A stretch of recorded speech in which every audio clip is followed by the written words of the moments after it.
अस्सलाम वालेकुम दोस्तों। ड्रामा सीरियल दौलाब जे नई ईंदड़ एपिसोड में छा थींदो तव्हांखे सॼी कहाणी ऐं अपडेट इन नंढड़ी ऐं छोटड़ी वीडियो में ॾींदासीं। वीडियो खे आख़िर ताईं ॾिसंदा। मुंहिंजो यूट्यूब चैनल अमीर जमाली खे लाज़मी सब्सक्राइब कंदा। तो सब्सक्राइब करण सां को आवाज़ जो बेल न करंदो, काफ़ी असांजी हौसला अफ़ज़ाई थींदी ऐं तव्हांखे बि वधीक वीडियो ॾिसण वटां मिलंदा।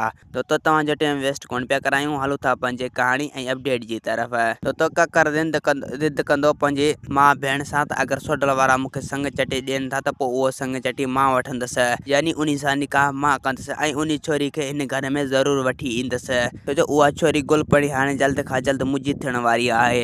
ऐं ॿिए पासे पीरियल रेस मंसूर खे चवंदो त तूं हाणे कोशिशि करे मुराद खे छॾाए ॾे।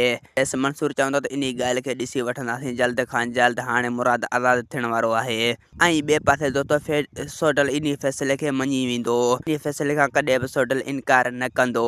तो रेज़न वारा फैसले में कुछ ॻाल्हियूं कंदा सोडल जे अॻियां ऐं सोडल उहे ॻाल्हियूं ज़रूरु मञे वठंदो।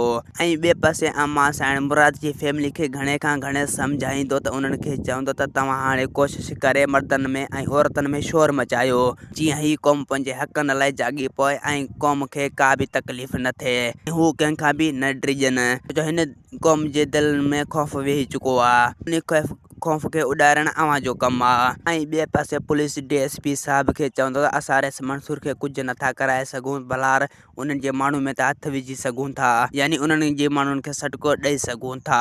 DSP साहब चवंदो त रेस मंसूर वॾो ख़तरनाक थिए, तूं उन खां पासेरो रह त इन में तुंहिंजो भलो आहे, छो जो रेस मंसूर तुंहिंजे ख़ातिर कुझु बि करे सघे थो। दोस्तो असांखे ॾींदा हाणे इजाज़त, वरी तव्हां सां मिलंदासीं के नई ईंदड़ वीडियो में। जेसीं ताईं पंहिंजो ख़्यालु रखंदा। ख़ुदा हाफ़िज़।